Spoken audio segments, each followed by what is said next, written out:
Hello there, everybody, and welcome. Hope you're having a good night, or morning, or pleasant time zone, or wherever you are. Um, I hope that your world is pleasant and nice and full of all of the good things. Um, I am still getting over a little bit of a cold. You're ignoring safety to be here. Tuna, you shouldn't do that. You should not your safety. You're ignoring other people's safety. I still don't know if that's very ethical.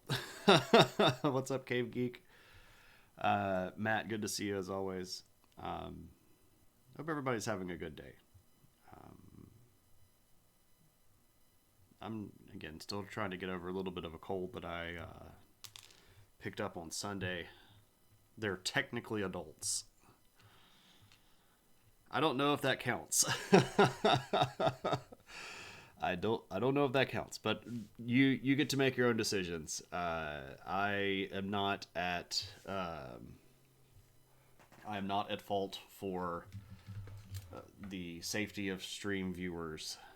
I hope that everybody is just wise enough to make smart decisions and choose the correct ones more frequently than not. But that's the thought, right? Help, that house is on fire. There's a middle-aged man in it. Yeah, exactly, right? What is he doing in there? He's watching another middle-aged man talk about politics.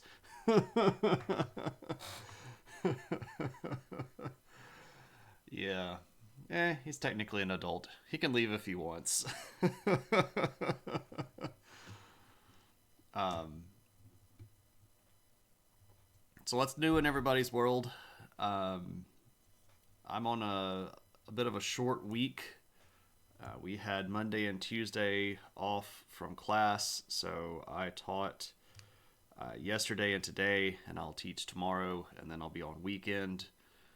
Um, I am going to go to a hockey game on Saturday. I've got a friend that's never been to a hockey game, but knew that I watched hockey and decided that we should go together. So he bought tickets and then asked me, like, "Hey, do you want to go to a hockey game?" I was like, "Yeah, but you didn't have to. You didn't have to buy the tickets ahead of time. You could have just asked, and I could have gone with you." And he's like, "Nah, don't worry about it." So anyway, um, yeah, there's a hockey team down here on the Gulf Coast. Yeah, they're called the Mississippi Seawolves. Yep, they're not a NHL team. They are a well, it's basically a farm team. Uh, they play other smaller teams. Like they're playing a team on Saturday from Louisiana. So I mean, it's not like a big super popular league. There might be a couple of thousand people that go that show up.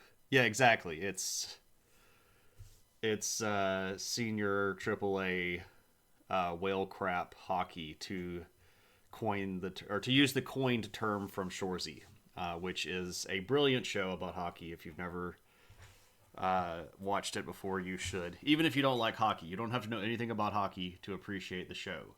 If you know about hockey, it just makes it better. It's a spinoff of Letterkenny, which is another one of my favorite TV shows. I have a deep and abiding love for Letterkenny. Um, but anyway, that's enough about me. Let's talk about you, or specifically, let's talk about government. I don't know what's going on with my down camera today, but it has basically freaked out now 3 or 4 times. So we'll restart it one more time and see if that keeps it going. The southern teams are just waiting for global warming to get rid of all the ice in the world. Yeah, I mean that could be it, right? It's just a long-term plan, right? They're playing the long con. Because when all the ice is gone, everybody will feel like the South. But of course, then the South will feel like the Sahara. So it's all relative. But anyway, welcome back, everybody, to our series on the history of government and politics. I am not doing pun titles for these, Tuna. No. It is History of Government and Politics, Episode 6, Imperial and International. I decided against trying to do pun titles for these because pun titles are actually fairly hard to come up with, and there is a finite number of songs and pop cultural references that you can use to make a pun title with. And if I'm doing that for mainline Adventures in History, I need to probably retain as many of those as possible for when we get back to doing the mainline stream. So, also, the last time I came up with a pun title for the History of Christmas stream, nobody appreciated it. So, I was perhaps a little taken aback by the fact that no one loved the History of Christmas pun title. So maybe I'm just spurning everybody for not appreciating my really bad humor. Rage Against the Machine song title. Yeah, that's what maybe I should do. I should just title all of them with lyrics from Rage Against the Machine songs.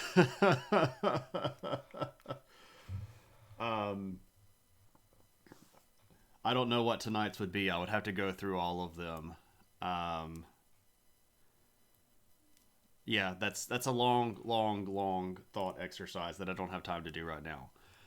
But we're building on top of the previous 5 episodes of History of Government and Politics, and we're looking tonight at some of the first efforts at doing what we might call international politics or international government. And we're going to start by trying to figure out how we're going to administer this empire in the first place. At the end of the last episode, we changed our kingdoms into empires. And this brings about a whole new barrage of issues that we sort of outlined at the end of the last stream. And we're going to attempt to answer as best as possible with this stream. So one of the big questions was, how do we manage a lot of people that are very, very far away, that are not like us, that have different opinions, different culture, perhaps different language? How do we handle that? And one of the big answers when we were talking about kingdoms was establishment of legal codes, and that was a big way that we tried to do this. But we're not going to be able to just rely on that, right? We're going to have more government. We're going to have more government positions. And we're going to have more people doing government jobs. And this by itself is already starting to sound like something that just would completely fly in the face of the current administration. What do you mean more government jobs, right? We need fewer government jobs. Well, the thing about running a very big government with a big population, regardless of the era, is that it just takes more people to run it. It's just the truth of the matter. So we need, especially here, more people that are going to be capable administrators. And we have a very difficult decision that pops up here. And the difficult decision is, do we or do we not use locals? And this is an interesting question. So if I've expanded my empire and I now control people from different cultures than my own, do I employ them in my government structure, and why or why not? So there are some fairly obvious benefits to having these people in your own government structure. So this would be something like a local tax collector or a local governor, perhaps. First off, they're part of the culture that will be ruled, and they're going to be able to communicate with those people better. They're going to be able to connect with those people better. And if we're just being honest, they're probably going to be a little bit more efficient in certain ways than somebody from the outside, because they are one of those people, right? So if country A takes over country B and they break up country B into provinces, do they get people from country B to run those provinces? That's a difficult question because there are obvious downsides as well. Number one, they might not actually like you. If they were part of the older aristocracy or part of the previous government, you might have cost them a lot of social position or a lot of power. So they might not really be loyal to you. If somebody is going to rebel, and you set this person up as some sort of local administrator, they're going to be able to work much more easily behind your back, and you're going to have to be more skeptical of anything that they say or do on your behalf because you never can necessarily super duper trust them all the way through. So, what's up, No Good Nick? Uh, Welcome in. So our question here is, do we use locals? And it's a tough question, and sometimes we do, and sometimes we don't. And there are even attempts at trying these out and then recognizing that they're not going to work, or putting some of your own nobles there and realizing that they're not capable either. Because here's the thing, if we don't use locals to run some of our administrative processes, well, then we're going to have to pick people from our culture. And the sort of knee-jerk reaction is, if they're already in our government structure, we should be able to trust them. But we know this isn't the case, right? Just because they're part of the existing government structure or the existing political structure does not mean one way or the other that they're going to be more or less likely to stab you in the back or follow your orders. So you have to sort of pick people that are the closest to you, and this means people like your family. But if we're just being honest, I'm sure that everybody can pause for a moment and think of a family member that you would not want running a province for you, right? And there's a limit to the number of family members that you have that are trustworthy and capable. And if we're talking about nobles, well, there are going to probably be some members of the aristocracy or the nobility that are going to be capable of potentially running a province or being a tax collector or something like that for you. But how stable is your position in the imperial seat? Have you thoroughly cemented your relationship with the religion? Have you made certain that you are keeping everybody happy? Because if you start giving a lot of government positions to this other family that's not your family, and then you become less capable or for whatever reason less liked, you've already legitimized this other family by giving them roles in your administration. And now we see sort of like the other side. So which way is the better way of doing things? Do we use locals or do we use our own people? Do we use our family or do we use nobles? Or how do we discern the right way to set up government bureaucracies in an imperial structure? And let's remember that we are, historically speaking, going to be deeply hampered by the fact that information moves very, very slowly, right? We are not able to just pick up a phone and call them. We're not able to just send them a text and ask, how's the tax collecting going today? We can't get them on a Zoom chat and chew them out for wasting surplus goods for a festival that we didn't need, right? We are only able to respond with a lag. If you get news from the border provinces, that news might already be a week old. And by the time you formulate a response and send it back to them, the reply from you is going to be 2 weeks from the initial complaint, right? So this is just catastrophically difficult to deal with in certain situations. And it's very difficult to make empires work.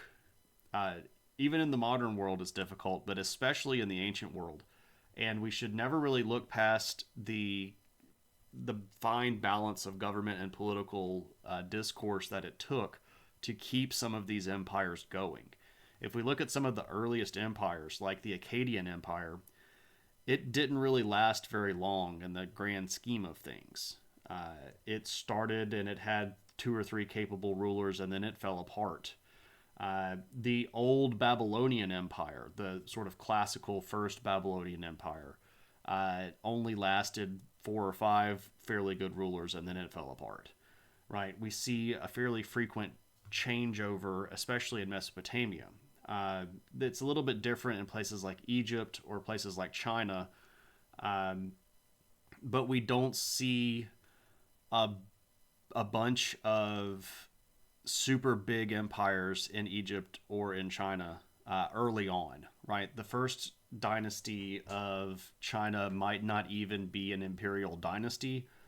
The Xia might not have even really been an imperial group in the first place. They look, based on archaeological evidence, a lot more like a fairly powerful kingdom that was able to beat up some of their neighbors. But does that make them an empire? Maybe not.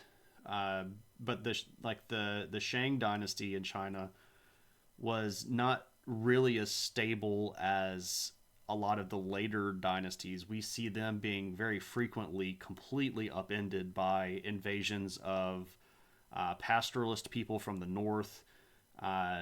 They are not as capable as it might sound like with projecting their power, especially to the south or to the west. They're not really a super duper powerful empire. The Egyptians are probably one of the more successful ones, but it's mostly because they are fairly isolated early on from a lot of other places, and it's difficult to attack them because of their surroundings in the desert. You basically have to attack either directly up the Nile or directly down through the delta, which was densely populated and heavily fortified, right? So Egypt has a little bit going for it because it's very abundant. It has a lot of natural resources that can absorb population growth, and it's fairly geographically isolated. All these other countries that are running into each other much more frequently are having much larger issues with trying to deal with growth and expansion and balancing imperial stuff. You don't trust any of your family members. That's fair. You only know how the English solved this who do we put in charge problem. They found cousins that lived in another country and stuck them on the throne, right? Isn't that how they solved the problems? I mean, that's how they solved it at least twice, right? Or three times. Well, I guess one of those times it was the cousin showing up and claiming the throne. That'd be William the Conqueror. I was thinking of William and Mary and then George the First. William of Mary, of course, being from Orange, and George the First being from the Hanoverian family of Germany. Germany wasn't a country at that time, but it's in modern day Germany. I guess the Restoration was getting a British king from France. I don't think that really counts, though. Anyway,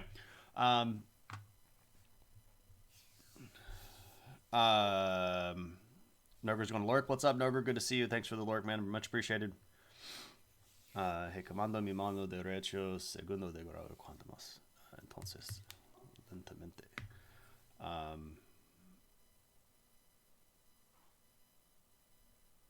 You got a second degree burn on your hand? Is that what you said?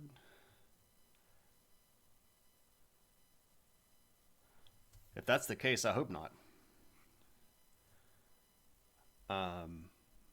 They found a minority group, usually repressed, and put them in charge. Oh, so you're talking about when the English colonialized. Yeah, that's a lot of what they did, and we'll talk about some of that stuff. That's not an idea that they came up with. Lo siento para tu mano, mi amigo. I hope it gets better quickly. Anyway, so we're going to have to get more administrators. It's just the reality of it. We're also going to have to add administrators to our local government as well, because the the the emperor himself is just not going to be capable of making all of the decisions anymore. There are just too many decisions to be made. So you're going to see the creation of a lot more localized power in the form of positions that have various titles. You'll see these people get called viceroys or viziers. Basically, what we're looking at is something like a chief of staff plus. What's up, Rexler? Good to see you. So we need somebody to be like a vice emperor, right? Somebody that's going to handle a lot of the kind of more mundane day-to-day stuff, like an assistant to the regional manager, right? Somebody that's going to handle the local level stuff while the emperor focuses on the big picture stuff. What's up, Claire? Good to see you. So how do we do that? How do we even come up with this position? Well, there are going to be lots of people to pick here, right? Again, the same sort of things. Do we pick our family or do we pick nobles? And sometimes these viceroy or vizier positions, Dwight Schrute of the ancient world, exactly, right? Sometimes these positions are going to be hereditary, where one family will sort of take over the position. And we'll call these things lots of different titles. Like in Japan, one of the titles for this position is shiken, which is basically the position that ends up holding all the power, whereas the person that's supposed to be running the country doesn't ever have any, right? Or at least is just a titular head of the government. But these viceroys or these viziers are going to be pretty powerful. Sometimes there are laws that keep it from being hereditary. It sort of cycles through a group of people. But almost always, these are going to be members of fairly high-ranking families within the aristocracy. And by choosing them to be this sort of second in command, sometimes you're trying to appease them because they have a certain level of political authority, because they are powerful, they have a lot of money, maybe they have a lot of land, or they have both. But by placing these people in a position of authority, you're hoping that they're going to see the two of you working together as the way to go forward. I think it's really interesting in the United States that we created the position of vice president and then effectively gave it no power. The vice president of the United States is basically just a backup for something happening to the president. And they have very limited power and very limited position. Yet every time a vice president runs for president, there's this fiction that they were somehow deeply involved in every major decision of the previous administration. And it's just not the case. Most vice presidents have very little impact on policy or decisions. They're really only there to break ties in the Senate, pretty much. But that position of vice president in the United States goes way back to this period of time where you have this person that's also capable, that's going to help you, that's going to assist you, that's supposed to be a little bit more of a mundane decision maker than you are, that's going to handle local policy, that's not necessarily going to be in charge of the big stuff, but they're going to be from some very popular, very powerful, rich family that's going to be appeased or paid off or brought into the fold, intermarried into the royal family or the imperial family or whatever. But we're also going to need to make provinces. And this is something that's kind of new for the imperial world. If we take over a bunch of land, one of the things that we might do as a way to try to establish our hold on this is to shake up a little bit of the local leadership, right? Maybe we don't want to leave in place all of these people that are previously in charge. We want to divide them up a little bit.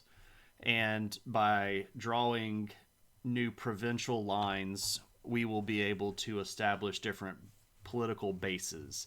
We might want to try to isolate the old capital.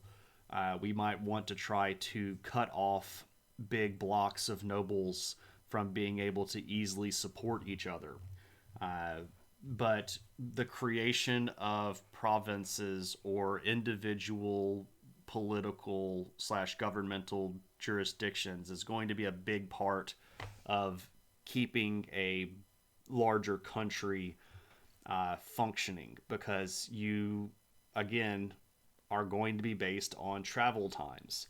And so you need somebody that's close by that can make fast decisions, but also you want that person to be somebody that you can trust, which means that when we're creating these different terms, and you can call them states or you can call them provinces. In Egypt, they were called nomes. Pardon me, just a second.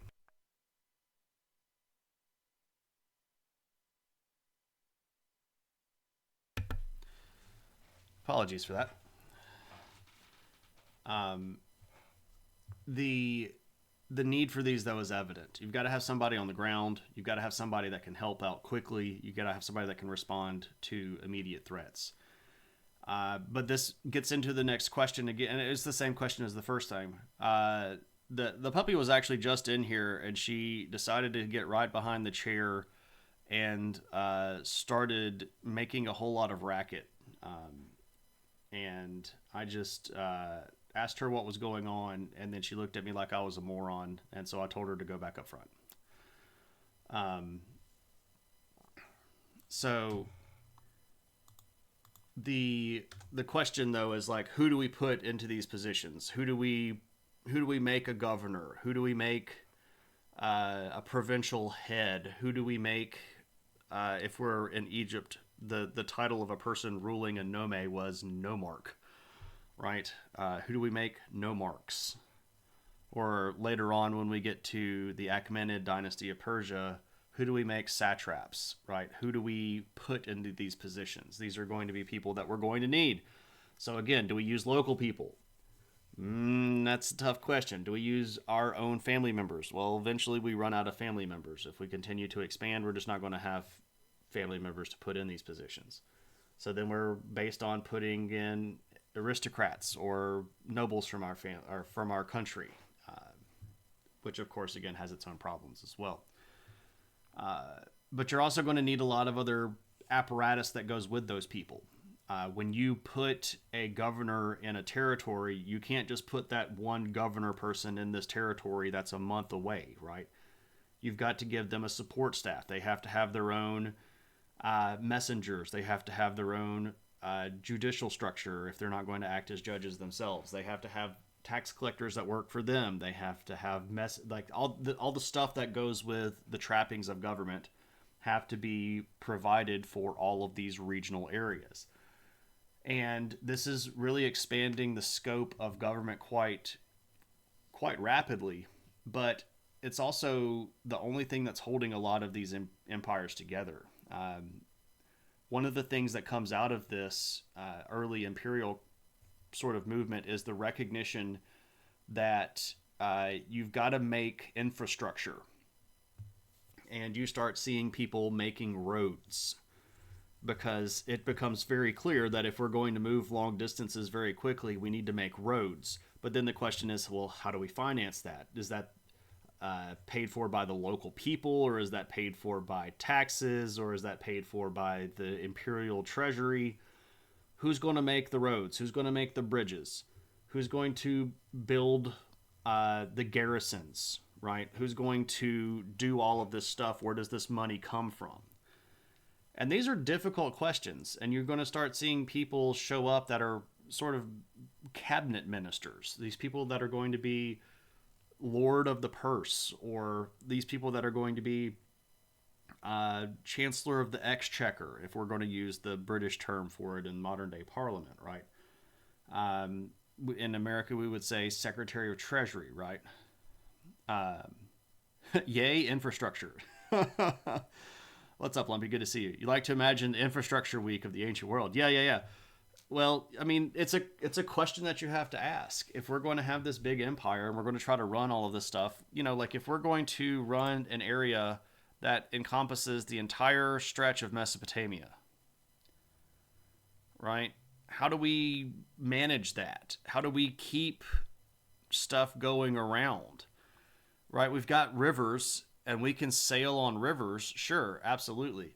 Uh, but do we have enough boats? If we're going to need more boats, who's going to build the boats? Is this something that are we going to have government contracts to build the boats? Or are we going to make every governor purchase their own fleet of boats that they use for their own messengers? But then what if the governor that is the furthest away has crappy messenger boats and they always sink and you never get messages on time?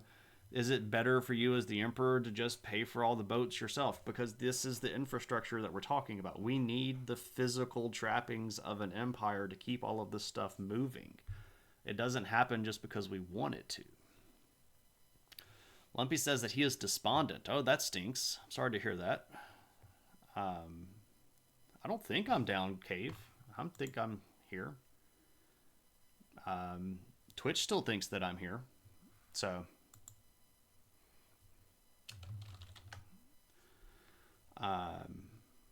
I'm not dropping any frames or anything, so I don't know. Anyway, you just got to run it, right? How do you run an empire? This is a difficult question. It's harder than it seems, right? We've got to figure out a way to project our power. If I'm an emperor and I'm ruling people, 1,000 miles away that will never see me, how do they know that I'm in charge? The legal codes help a lot, but it's not just that. We're also going to start expanding things, and when we start expanding things, we're going to expand a lot in a lot of different ways.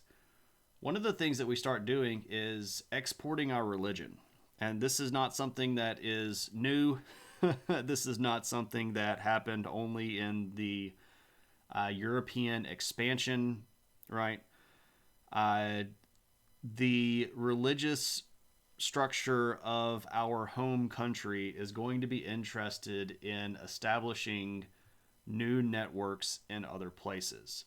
Because let's remember that in most of these early kingdom situations, our kings ruled in large part, and in some cases in main part, due to participation in cooperation with religious institutions. You did not get to be king unless the gods didn't say so. And if we look at a lot of and we talked about this several episodes ago, but if you look at some of the titles of early kings, like the early kings of Assyria, the titles that they used basically meant servant of Ashur, the god of Assyria, right? So you kind of built in the religious element into the cake, and if you're expanding politically, they're going to want to expand religiously. So your priesthood is actually going to be a fairly interesting potential use for some of these bureaucratic positions. If I can establish a temple for my god in one of these other territories that I've conquered, the priests that I send to run this are going to be much more likely to stay on my side, because the local people are certainly not going to be as dedicated to our deities as we are. And these priests can serve fairly important bureaucratic roles. For example, they can be witnesses for legal deals. If I'm going to buy a piece of property or sell a piece of property, or if I'm going to make a really big trade agreement, or if I'm going to broker a marriage between two families of aristocrats in this other country, I need the priests there anyway, and they're going to sort of be the finishing touches of a lot of the political dealings that I'm making. These priests can also act as judges, which of course is going to be a big issue. If I'm projecting my power, I'm going to want to make sure that my laws are followed, and my laws are going to be in many cases based on my religious beliefs. If you look at the big stela that's in the Louvre that has Hammurabi's code on it. Um, it has him receiving these laws from the god Shamash, I believe. I'm pretty sure it's Shamash, um, who is of course seen as the ultimate arbiter of morality, being the god of the religion, right? Um, were there historical instances of a country welcoming the invader's religion? Um, that's an interesting question. I'm trying to think.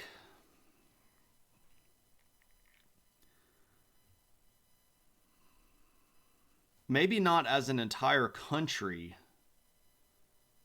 maybe as a region of a country. So let me give you a for instance. Let's say that there is we have country A and country B, and they're not friends with each other. And if we go to country B, along the border region with country A, there are people that follow country A's religion. And so country A and country B end up going to war, and country A takes over a large portion of country B. The people that were in country B that were practicing country A's religion might be very excited about this change, because it could be that they were facing religious persecution because they were not following country B's religion to begin with. So stuff like that happens on what we might call localized or small scales. But if we're talking about two completely different religions where one country takes the other country over and says, everybody here must now practice my religion, that's not really going to be something that gets welcomed very frequently. Um, there are many instances, though, where you will see invaders welcome a new government, right? And they might actually welcome the new government with some level of excitement. So let me give you a specific here. And this is not exactly what you asked, Lumpy, but it's along the same line of the mechanism. If I'm a city in country B, and country B's emperor is a jerk and taxes me like crazy, if a governor or let's say a general, if a general from country A shows up with an army and says, hey, citizens of city, we know that Emperor B charges you 30% in taxes, and that's a lot. And the citizens are going to be like, yeah, that's a crappy load. We hate it. We don't like Emperor B. And so the general goes, well, I'm here as a representative of Emperor A, and he says that if you all let our army in the gates of your city, that he's going to give you all a deal where this city only pays 20% in taxes. And there are a lot of situations like this where people would literally open the gates to a foreign enemy and let them in because they're going to get a better tax rate. That happens a lot. Now, it's not a religion.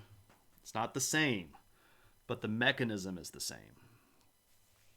Pundaraz, welcome in. Good to see you. Polytheism helps if you already have 15 deities. What's another one or two? Well, that might ease it a little bit, but it's not necessarily going to completely solve the problem. The Romans got really good at this with their version of syncretism, where they would say, okay, look, you have this god and it's a thunder god, and we have a thunder god too, so maybe your thunder god and our thunder god are actually the same. They're just different aspects of the same god. So we're going to set up a temple to Zeus, but we're going to make it like a specific kind of Zeus. So this is going to be like, maybe Zeus Palestina or something like that. And you're going to know that this is actually your old thunder god, right? Baal, perhaps. But we're going to call him Zeus because we're Latin, and it's the same word.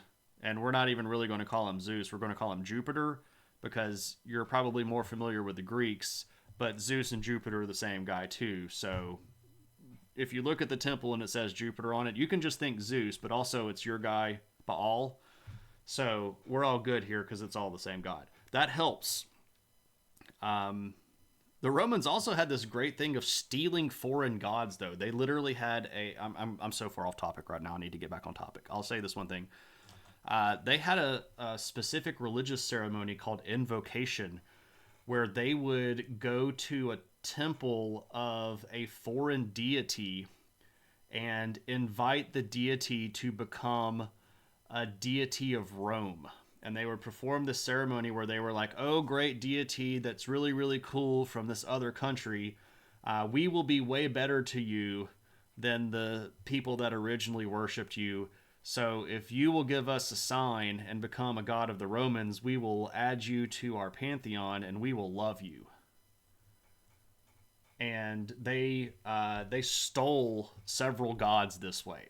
The Magna Mater, the Great Mother, a very big and important Roman deity, was stolen from the Etruscans that way. It's great stuff. It's great stuff. Yeah, it has always been about God and taxes. That's Rexler. Part of the reason I'm doing this series is to try to show how far back these ideas go. A lot of people are witnessing the government for the first time in their world, or they're being more involved in the government for the first time, and they're getting really dismayed about, like, oh man, things right now are just the worst that they've ever been. And my goal is to try to show you, like, no, it's pretty much the same thing. It's just dressed up in different clothes. Pundaraz, we were discussing the history of government and politics, and we've been in a series now for a couple of months where we are sort of moving through the development of political and governmental evolution, if you will. And so tonight we're looking specifically at how we run big empires and how we try to do international politics. Right? There's a lot to unpack there. First, you tell the conquered you're not good enough for your own god, but also we acknowledge your culture is worthy, so we will buy. Exactly. Right? Exactly. That's the weird thing about it. You're very much appreciating this long view of sameness. The slow evolution of power structures is pretty interesting. Yeah, Rexler. So we're humans, and in many, many, many ways, our brains work exactly the same as the brains of ancient people. We problem solve in many of the same ways. We recognize the same sort of power structures and social structures, and we manipulate them in very similar ways. So we're not so different than the people from 4,000 years ago. That might not make it super easier to deal with, but hopefully it also makes it more easy to put in perspective. That it's not just a problem that we're experiencing now for the first time. We kind of continuously run into these issues over and over and over. And we are getting better, right? We are getting better. We are exactly what Pundaraz is saying. We've got lower levels of poverty and disease than we've ever had. We have more people drinking clean water. We have fewer people that are dying in war. I know it seems like we hear more about it because of the media, but if we just look at percentage of population dying in years, it's quite a bit lower. But we're starting to sound a little bit like Steven Pinker. So we've basically made no progress as a species. No, we've made lots of progress. We have made significant technological progress, but we have not evolved as a species. And that by itself shouldn't really surprise pretty much anybody, because if you know anything about genetics, evolution is a slow procedure. And while our societies have evolved from one to the next, we're still facing a lot of the same, what we might call hardware problems, right? I know who Baudrillard is. I've got a master's degree in sociology and history, and I also teach anthropology, so I'm pretty familiar with a lot of this stuff. Yeah, yeah. I am not the world's largest fan of the French postmodernists. Baudrillard had some pretty decent ideas, and if we just stick with him, we'll be okay. But if we start getting into um, Michel Foucault or Jacques Derrida, we might have additional issues.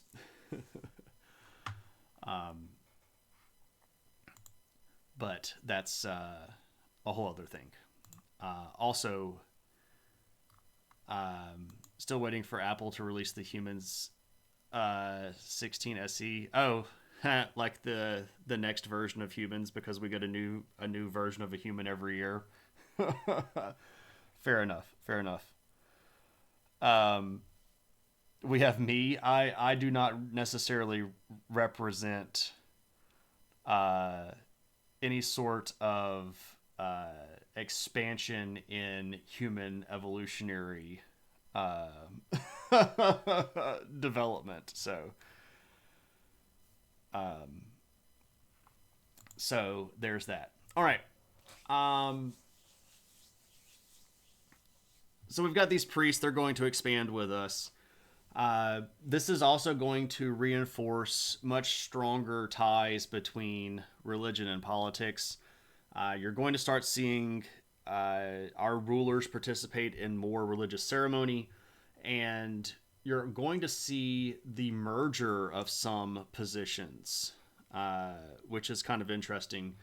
If you look at Egypt, you're going to have this concept of Pharaoh, but Pharaoh is going to start off, as the descendants of the gods, but then you're going to start seeing all of these different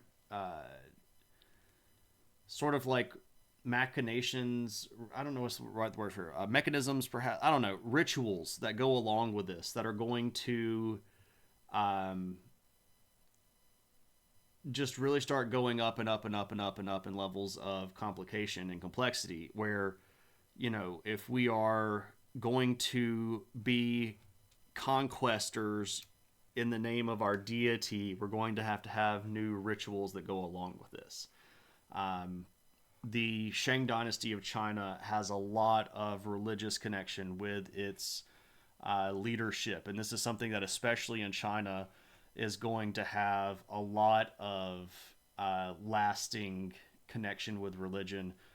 China is going to be one of the first imperial concepts or imperial developments where you're going to see a firmly organized design right. The idea that we rule because of some organized power of divinity. Now, the idea is around, right? You're getting blessed by the gods. You're getting followed by chosen by the priest. You're getting publicly expressed through religious means. Um, but the larger concept that we're going to run into eventually is just that your religion expands, which means that you're going to have to be more involved with the religion. If it's going to get powerful and you're going to get powerful, then you're getting powerful together, and you've got to keep everybody happy. Another thing that we're going to really have to start dealing with is military power.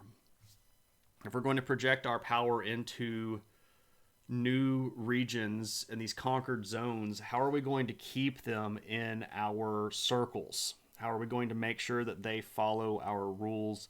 How are we going to keep them pacified and keep them basically subservient? We're going to have to do that with military power sometimes. But here's the issue in the ancient world. We really don't have standing armies. We don't have professional soldiers. We have what are called levied soldiers, where when we need to go fight, we kind of call up the army and people leave their day jobs to go fight in the army. But you can't just call up the army whenever. If I go take over this territory that's, a 2 weeks march away and they're hostile, but I've conquered them, I have to leave troops there. But those troops have jobs. So how do I pay for them? How do I feed them? How do I provide the support structure and the necessities of everything that they need? If they're an active military, they need weapons, they need armor, they need horses, they need food for those horses, they need war materials, they need bows, and they need arrows, and they need javelins, and they need spears, and all this stuff. Where does all that money come from? Where's the structure that provides all that from? Where do we get this military power from that's perpetual? And we can't just make people into soldiers permanently unless we pay them permanently, because we can't make that a career unless we're going to literally make that a career and pay you for it. Because the question that we are going to run into then is, how much does it cost you to take your farmers, who are the majority of food producers in your country, and send them to this other province that's way away? You have to feed them, but they're not growing food. You have to provide for them, but they're not paying taxes because they're at war. So you end up with this sort of cross-running issue here of, how do we project our military power if we don't have round-the-clock military power? And standing armies are way, way later. You don't see professional armies in the first, 36 empires that we see in the ancient world. That's not really something that you get until effectively the Roman Republic, which doesn't, that's 1,000 years from where we're talking about. So what do you do then? Well, does your governor have military power? Maybe. Okay, so if we're going to put a royal governor in this other province across the way, and we give them military power, who is their army? If they're going to call up an army, we have the same question. Do we use locals? Are we going to use provincial members of our empire in our military? Are they going to fight for us against their own people? That's a delicate needle to thread. That's really, really hard to convince them to do. So the easier thing to do is to use your soldiers, but then you run right back into the same problem that we just had. We can't continuously send our people to other countries without providing them the necessities for living. And if we continue to do this at a large scale, we start hurting our own bottom line, right? We seize the land to give custody to the locals in turn for fealty, right? Yeah, you steal their stuff and give it back to them, right? What's up, Magnificent? Good to see you. Well, one of the earliest suggestions to solve this problem is actually colonies. If I can take land from these other people and we move them, or move our people to that area, well, now we have a loyal power base, ostensibly. We can colonize. And a lot of early colonies are people that fought in the military, people that are farmers that want access to more land. Because if we're just being honest, one of the reasons we have expanded into these new territories in the first place was searching for more natural resources. So why not just give those natural resources to the people that are already, super cramped? We've explored all of the options that we have at home, and until we come up with newer technologies, we're not going to really be able to dramatically increase our food supply here at home. And if we're taking over a lot of land from other places, we don't necessarily have any sort of natural compulsion to let these other people keep their own land. We can just take it from them and give it to our people. And that's going to make a lot of difference. If our people are trying to find land and we can increase the number of our citizens that are already used to living under our structure by, and we can make them make more money, that makes them very happy, but that also strengthens our ties together, right? Foucault was good at linguistics and universal grammar. He's got some stuff, but not everything. Do I think that spending all this time and money and rituals glorifying a few people is unifying by convincing each person that everyone else is clearly going to be obeying this guy, so you have to. Frank, aloha first. But also, yeah, that's exactly it. There is a very powerful force in public ritual where I am applying a lot of sociological value to you witnessing these rituals, where I am doing this literally as a show, and we can get a little skeptical today, right? Um, and part of this is because in the modern world we have a substantially higher level of technology. A lot more of the way that the natural world operates is known to us. We're very comfortable with the way that a lot of things happen today. We know about stuff like genetics, and we know about things like bacteria and viruses. We know about things like chromosomal disorders, and we know about how to treat a lot of these things because we have modern science, we have modern medicine. We know about gravity, and we know about rotations of the earth, and we can predict eclipses, and all of this stuff that we have today has made us a substantially lower level superstition group of people. Now, we still have our superstitions, and I'm sure that there are still people that you can think of that are like, oh yeah, man, my uncle still taps the doorknob every time he goes out or something like that to just make sure that there are no spirits. We have so many of these relics of superstition in our language, like, you know, I'm going to have a good weekend, knock on wood, which is literally referring back to the superstition where you would knock on a tree to wake up the spirit within it, to witness an oath that you would make so that the spirit of the tree would help it come to pass, right?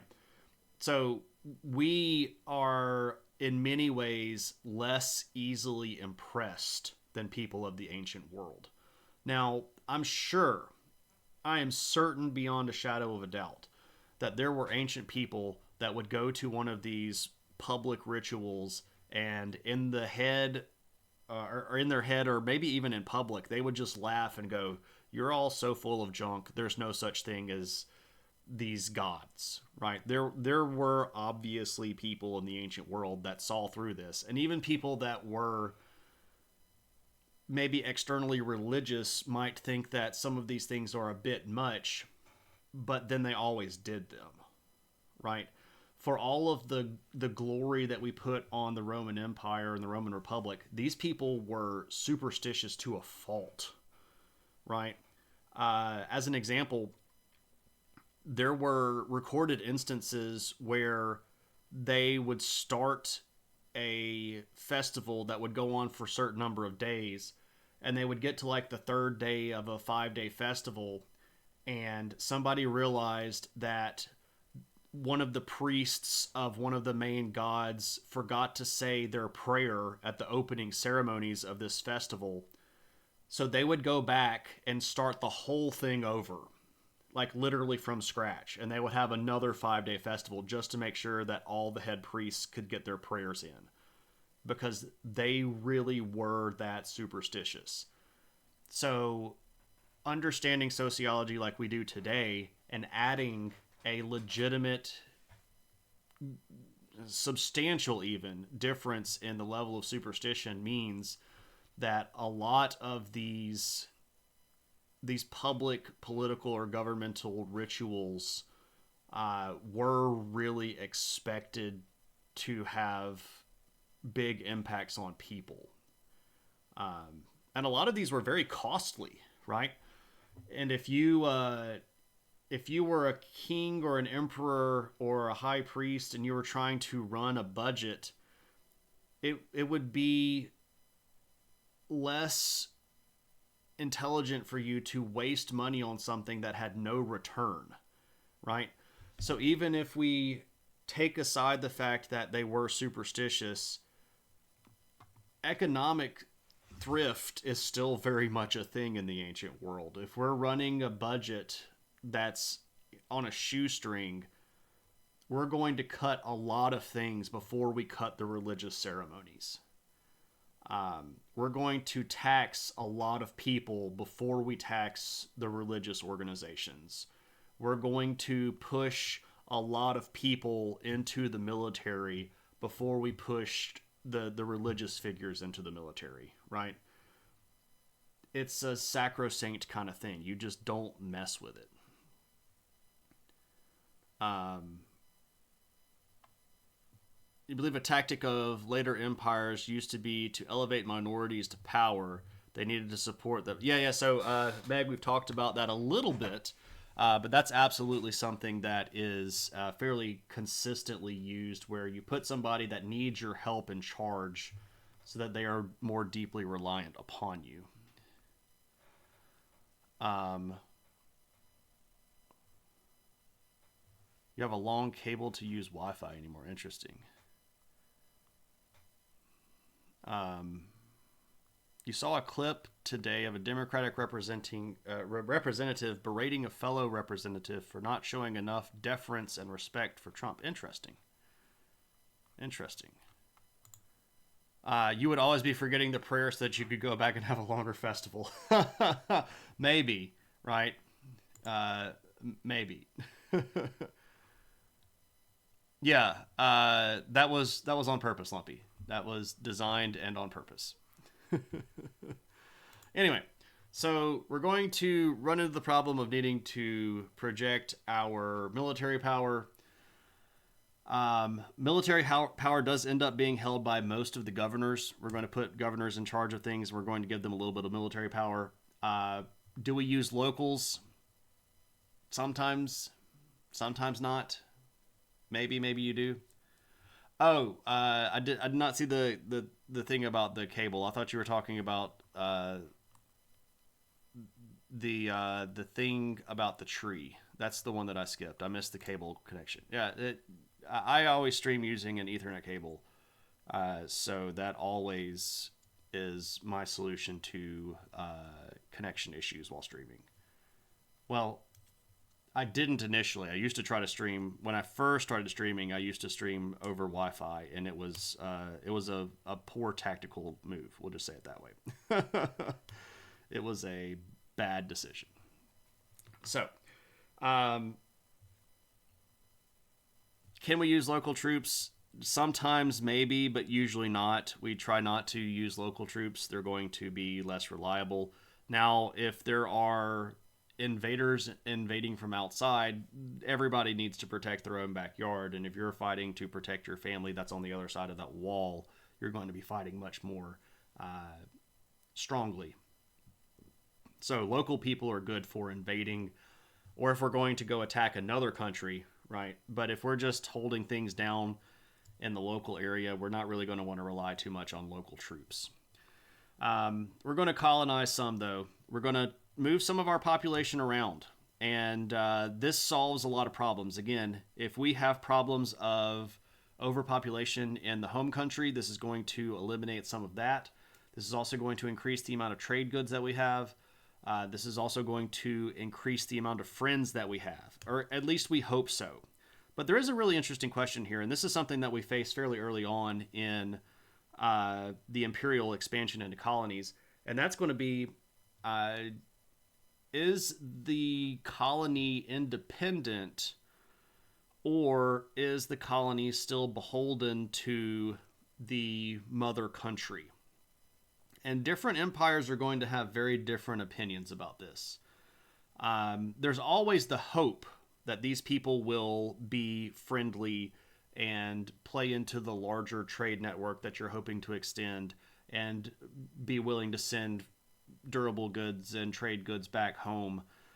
But some countries kind of understand fairly early on that you're sending a group of people out, they're going to make a new way for themselves, and you kind of have to let them have their own way of things. And that is a really big risk. So if you think about this as an imperial position, right? You're an emperor, and you're going to send 7,000 of your farmers to another region that's really far away, that's not under your direct supervision. You just lost 7,000 food producers in your home country.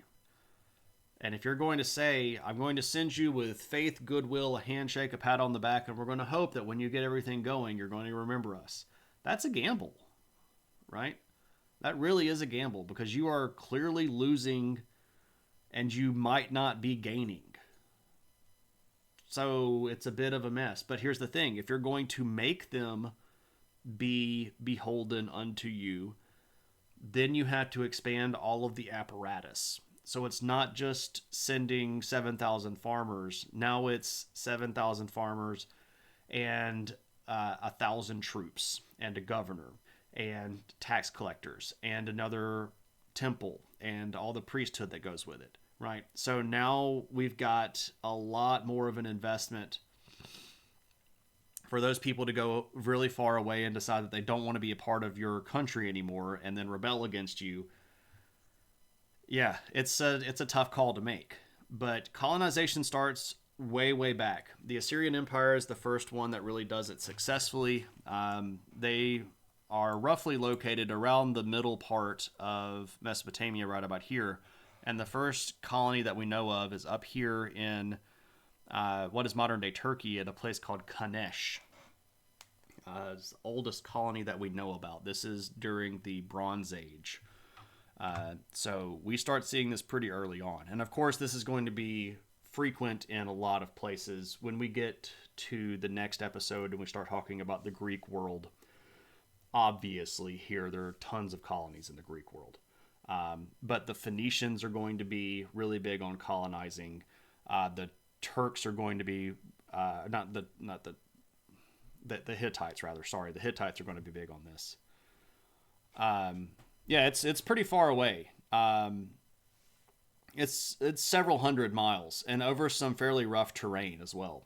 But it's not quite as bad as it looks. The Tigris today is much smaller than it used to be. This is the Tigris River right here, and it runs all the way up into modern day Turkey. So if you follow the river, it's not really actually that far away. It's just way up the river. So you still had a bit of a way to get back and forth between you. The rivers today have been extensively dammed and turned into reservoirs, and their water flows have been restricted, and irrigation canals come out of them. So unless you know where the path of the river runs, it's kind of hard to know exactly how far it goes up. But like when I was in Turkey in 2022, we drove up to the Tigris when it was in flood stage and could not get around it. So it's still a fairly big river. It's just not as big as it used to be in the ancient world. But pretty cool stuff. I've seen the Tigris and the Euphrates. I've actually had breakfast on the Euphrates River. The first time I went to Turkey in 2016, we stayed at a hotel that was right about here. And they had a breakfast. Well, they had a little restaurant boat that would go paddle around on the Euphrates, and we went out and had breakfast on the Euphrates. That was a really good breakfast too. A really cool breakfast. All right. If we're expanding and we hit other people, there is a potential that we don't have to fight them. And during this period of time in the Bronze Age, we're going to see the world's first written treaties. And this is going to be a really big development. Usually in the ancient world, if we've got two empires running into each other, they're going to beat the mess out of each other until one of them decides to stop, or they're going to beat the mess out of each other until one of them loses, or maybe one of them takes the other one over. There are not really a lot of preemptive agreements attempting to make things happy without fighting. But the Hittites of the Bronze Age are going to develop this new international governmental concept where we approach you ahead of time before we think that you're necessarily going to be a big issue, and we literally try to write a document that allows us to work out terms of peace with each other. And I'm going to call you a friend, and you're going to call me a friend, and we're going to agree not to attack each other, or we're going to agree to trade under certain terms, or we're going to try to establish where our boundaries are, where I will expand and where you can expand, right? Now, it's worth noting that the Hittite Empire made a lot of these treaties from positions of power. A lot of the treaties that we have are between the Hittites and substantially smaller countries that are not imperial status. Now, we do have a couple between them and some of the other larger empires of the Bronze Age, but a lot of these were between city-states and the Hittites, or between smaller kingdoms and the Hittites, where these smaller people had a lot of incentive to make peace with the Hittites, because otherwise the Hittites would show up and beat the crap out of them, right? So it's not like they're necessarily doing this in what might be called mutual good faith, but it's absolutely a dramatic new concept, which is international politics, because now I want to know what's going on in your kingdom, and I want to know who in your kingdom is more on my side and who's more pro my country. And I'm going to want to be able to weigh in on stuff if there's going to be a big deal that's going to change my status quo.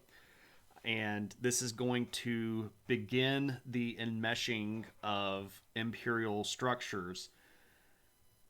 And it doesn't last forever. The Bronze Age collapses and all of these countries effectively disappear. But the idea is there, right? We start figuring out that we can make mutually profitable decisions without fighting.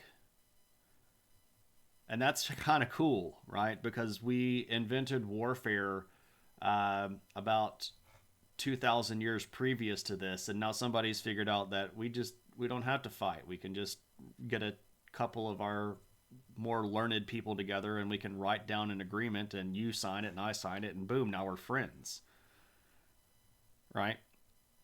But this doesn't mean that the fighting is over. It just means that there are ways to handle this now without the fighting. And the treaty is kind of like the first step of international politics, right? So if I meet this new empire and I run into this new kingdom, the first thing that I might try to do is make a treaty with them, all right? But if we turn into a position where we're going to be antagonistic, we'll just say it that way. If I can tell that these people are not going to make a treaty with me, then I'm going to have to decide how to handle them.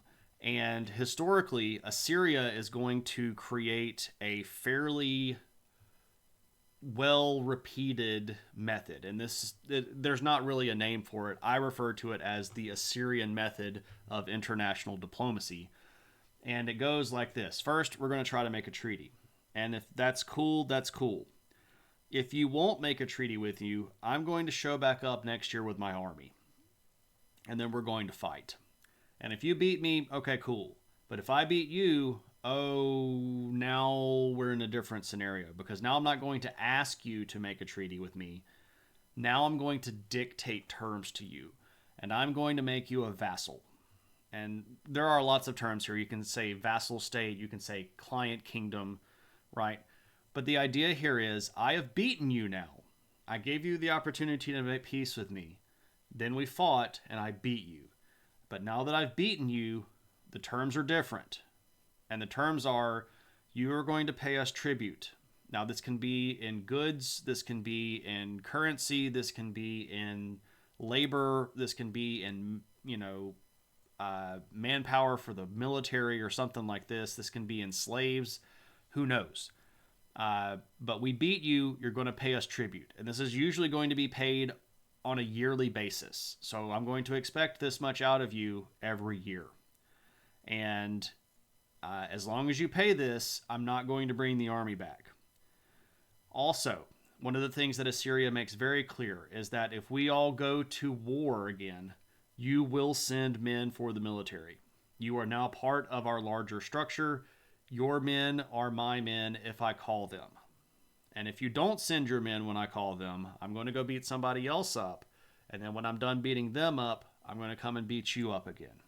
And this is just the way that it goes. Also, we're going to trade. And our merchants are going to have access to your markets, and your merchants are going to have access to our markets. But we're going to have favorable trade practices here. You're going to trade on our levels, and we're going to dictate the terms of our trade. And you could have done this all your own, but you chose not to make a treaty with us, so now you are a vassal. Okay. And a lot of states just sort of get stuck at the vassal level, right? They make a deal, it's tolerable, they handle it, and they just follow through with the deal. Now, not everybody likes the vassal position. Some people decide, you know what, we're going to test them. We're going to try to break the deal. Now, depending on how badly you broke the deal, the Assyrians might just show back up and kill some people, or whomever your new overlords are might just show up and kill some people. But if you've broken the deal really badly, the next step up is puppet status, where you got to rule yourself, right? We left your king or your aristocracy or your oligarchy or whatever you have in place, but you had to sign the deal with us. Now, that leadership was obviously bad leadership, and they made dumb choices, and they didn't follow the rules. So now we've come back with our army, and we beat you up again, and now we're going to make examples of all of these people, and we're going to kill all of those people that were in power, and we're going to pick a new person to be in power now. And it might be somebody from your world, but it's also quite likely to be somebody from our world, right? Maybe if you've got like a royal child in the family that's like 6, we'll put that person on the throne and say, sure, that's the king, but then we're going to send a viceroy that answers to our emperor, and you know who's in charge, right? So you are no longer just a vassal. You have goofed up. Now you are a puppet, and we will control you. And we're going to change the terms of the deal now. And the terms of the deal are going to get worse because you brought this on yourself and you didn't do what we told you to do. So we're probably going to get more trade. We might dump some colonies in your backyard. You're definitely not going to be able to make your own policy decisions anymore. You have lost that right. Now, if you continue to make issues, and this is something that the Assyrians sort of pioneered and other countries are going to pick up and use fairly effectively. If we have to show back up again, if you've killed our puppet ruler, or if you have rebelled against us, or if you've raised the army and you're trying to push us out, and we have to show back up again, oh, this isn't the good one. This is when we try to destroy you as a people group. And the Assyrians especially would actively try to commit ethnocide. They would try to wipe out people groups. So puppet state, that's usually the one that gets used. Some people want to use the word puppet state for client kingdoms or vassals, but that's not really exactly the same. What's up, Uncle Bill? Good to see you. Welcome in. I'm altering the deal. Pray I do not alter. Exactly. That's exactly what's happening here. The old Darth Vader trick, where I'm taking the princess and the Wookiee, and you get to stay in charge of Cloud City, but you don't get to be in charge of the deal anymore. Right? Interesting. Anyway, we've shown back up again, and this time we're going to try to kill you all. We're going to beat you so badly that nobody is left to rebel against us. And you see some truly heinous war crime kind of stuff happening here. What's up, Chris? Good to see you. Totally okay to lurk. I appreciate you checking in so that I can say hi to you, but don't ever feel bad for just lurking. I know that not everybody feels super social all the time. So, I do a fair amount of lurking myself, where I don't even say hi. I just kind of hang out in somebody's chat. But the destruction, and what usually comes with the destruction in many cases, is exile, where I might show up and burn your capital city to the ground, kill everybody in the capital city, and then depopulate your country.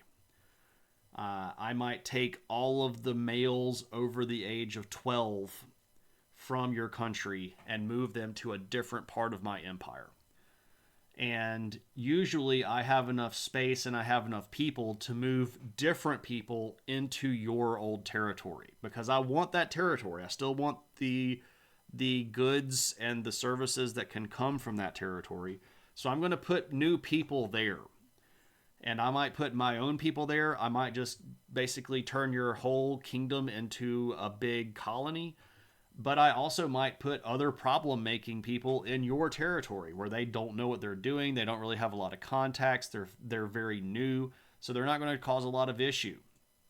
They might not speak your language. They might not speak the same dialect even, right? We're not even talking about people that have any kind of the same culture at all. And they're going to eke out a living and pay the taxes because they've been bad too.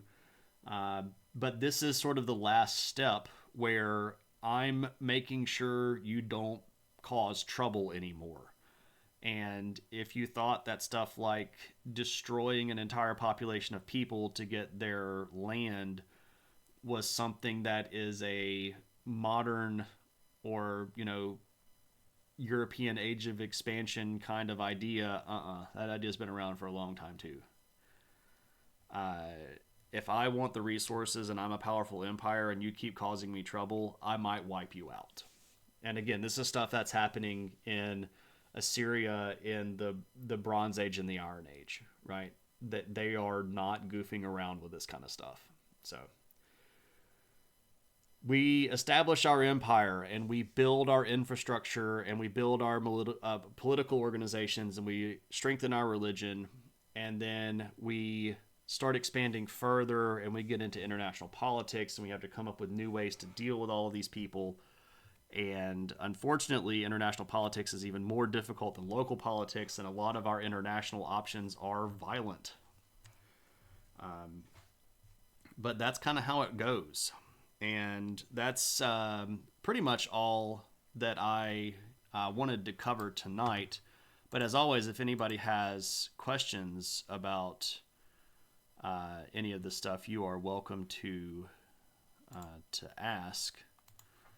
To kind of give you a little bit of a heads up where we're going and I said this a couple of streams ago, and I've said it even earlier this stream. Next time we're going to be kind of looking at the Greek structure. They're the ones that really do a lot of shifting in this stuff. A lot of the models, if you look at governments in India or governments in China or governments in the Middle East or in Africa, they're going to be following roughly this same pattern. But the Greek city-states come up with some interesting ideas, most notably democracy. So we're going to look at how, basically, even the word politics, right? It means things or stuff to do with the polis. The polis is a Greek word for the city, right? So our entire concept of politics harkens back to the Greek word. But that's next time. And we'll talk about what oligarchy is, and we'll talk about aristocracy and democracy and all of these different ways of ruling things that aren't just monarchs.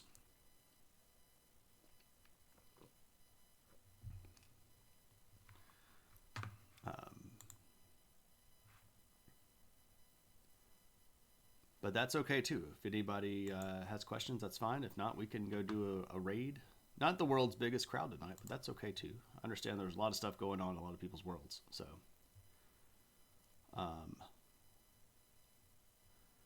is the moving peoples around kind of what happened to the Jewish people?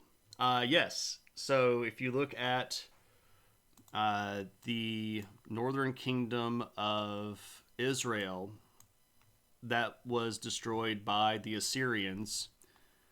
and they were exiled back over here to Mesopotamia. And if you look at the southern kingdom of Judah, that was destroyed and exiled by the Babylonians. And they were client states of the larger empires. The first, northern Israel, was a client state of Assyria, and then Judah was a client kingdom, and then later a puppet kingdom. And you can see this happening too. Like if you read the historical account, and here it's worth noting not just the historical account that you find in the Jewish or Christian scriptures, but actually political documents from Assyria and Babylon. You see lists of client kings or list of vassals, and on there are the names of these kings that ruled in northern Israel and Judah. So that's not just something that I know a lot of people. It's like, oh, everything in the Bible is just made up. A lot of that has quite legitimate historical background and can be verified through extra biblical sources that have nothing to do with Judaism or Christianity. A lot of those people that are referenced in the Bible, we know are real people that had real political positions and stuff like that. So there's a lot of historical value in a lot of that scriptural stuff there. So. But yeah, that's exactly what happened to both of their kingdoms. They both got defeated by larger empires. They got turned into vassals. And then in the case of Judah, they got turned into a puppet state. And then that didn't go very well, so they got and got exiled. Is there documented history as to what happened there? Like what made the empire snap and resort to that? Yeah. So it was the progression of rebellion. So specifically here, the Levantine region, which is what we would call modern day Holy Land or Palestine or Israel or whatever you want to call it. I call it the Levantine region because it's the region of the Levant, and that typically is one that has the least political charge to it. So I like using the word Levantine region. But this region is really important because it is a geographic crossroads. If I'm a European power that wants to project my influence down here into Asia, I want to have this area. If I'm an African power that wants to project my power over here into Asia, I want to have this area. Or if I want to project my power into Egypt, or if I want to project my power into Asia, I want to hold this region because it's a three-way crossroad, right? Between Egypt, Mesopotamia, and European regions. So everybody wanted to hold this, right? And specifically during the time period where the kingdom of Israel and the kingdom of Judah were being problematic for Mesopotamian empires, it's because the Egyptian powers were reconstituting to a certain extent and trying to project their power up into this area. And Mesopotamia for a long time.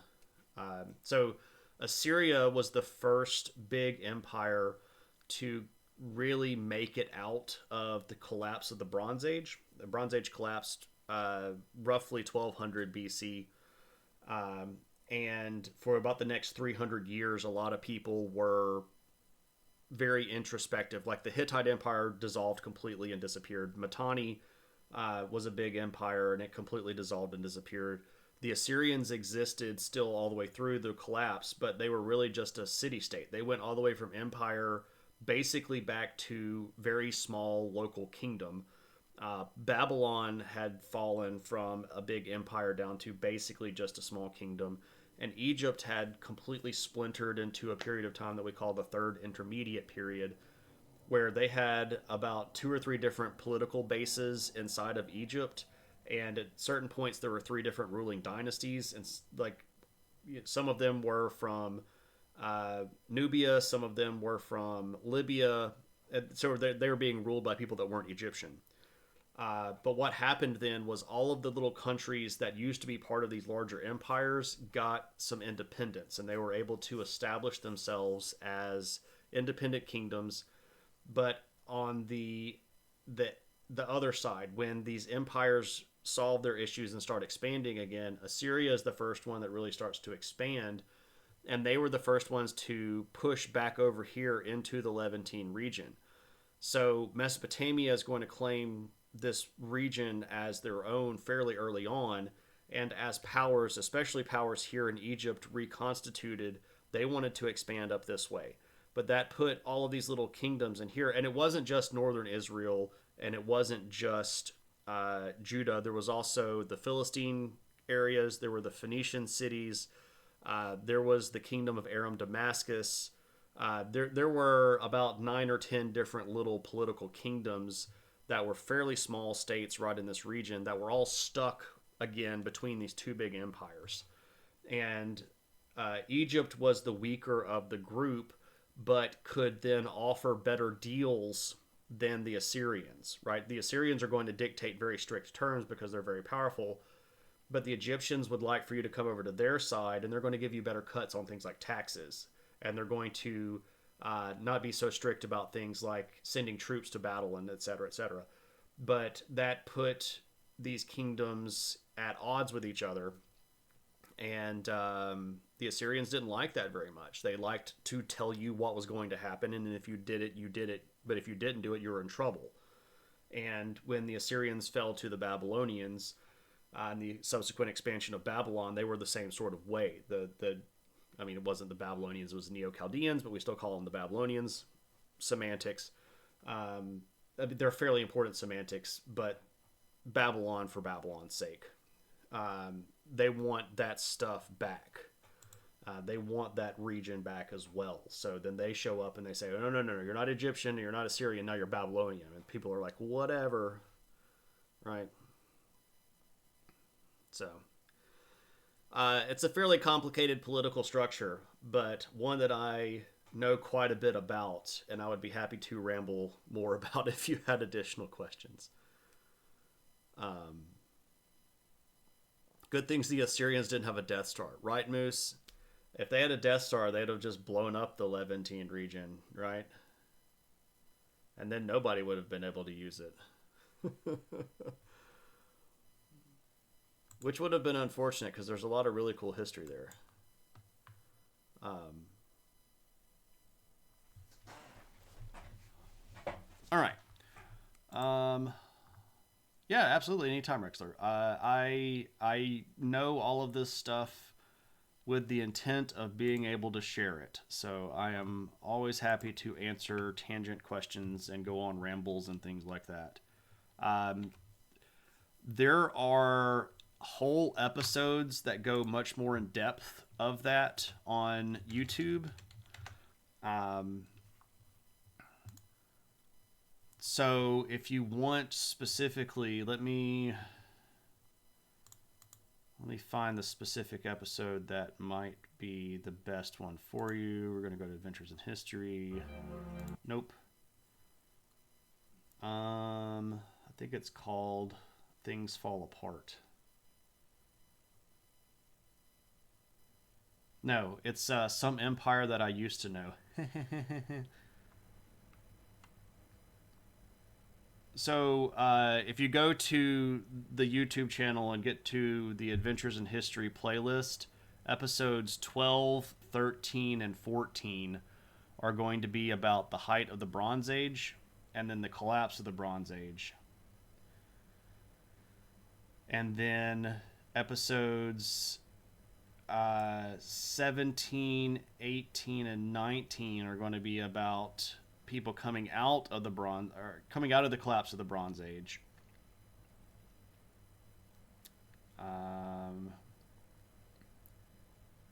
Yeah, I think that's what you need to look for.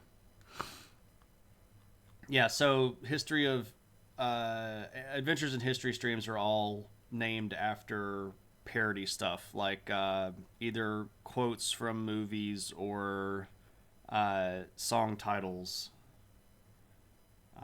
Or lines from songs or stuff like that. So, yeah. If you watched any of that stuff and you have any questions about anything, you're always welcome to reach out and let me know. I'd be happy to elaborate. I am in the process of moving much more stuff over as quickly as possible because Twitch is nuking all of my VODs on April 19th, which is a lot closer than I would like for it to be. We'll just say it that way. So that's a scary kind of thing. I've got to get stuff moved pretty quick. All right. So I'm trying to look for somewhere to raid. I thought we might raid somebody new. Ooh, history of UK politics. This looks interesting.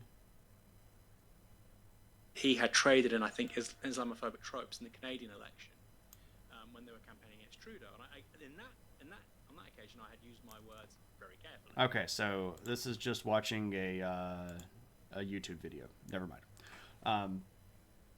Anyway, maybe we should just call it. Maybe we'll just do that. We'll just call it and say good night. I don't know. Let me see. Who's streaming right now? I didn't even look.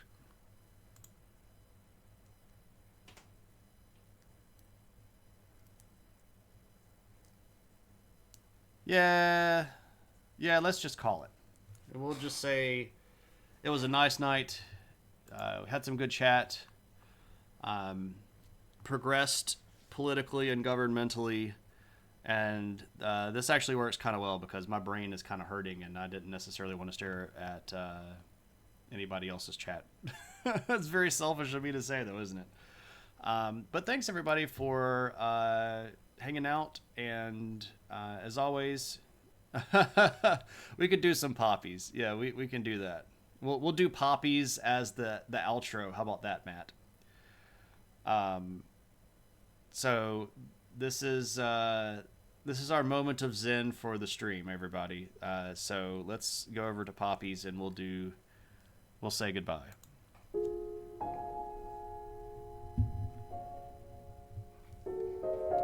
Hope everybody had a good night. And I hope that everybody's going to have a good Friday, right? Because Friday is the first day of the weekend. And that means today is like weekend eve, right? Yeah, let's just call it weekend eve. And I hope that you've got a lot of really restful time coming up. And I hope that everybody gets exactly what they're after this weekend. I'm going to go see a hockey game, but then I also have to cut down a tree in my parents' yard, which is going to take a lot of effort, but it'll be okay. So thanks everybody for poppies, and thanks everybody for hanging out on stream. And I'll see everybody next time around, which is, I'd like to stream this weekend, but if I'm going to be really honest, I just don't know if it's in the cards. But if not, definitely next week at some point we'll pop back in and maybe talk politics or build a giant plastic robot out of silly parts like a model kit. But I hope everybody has a good one, and I'll see you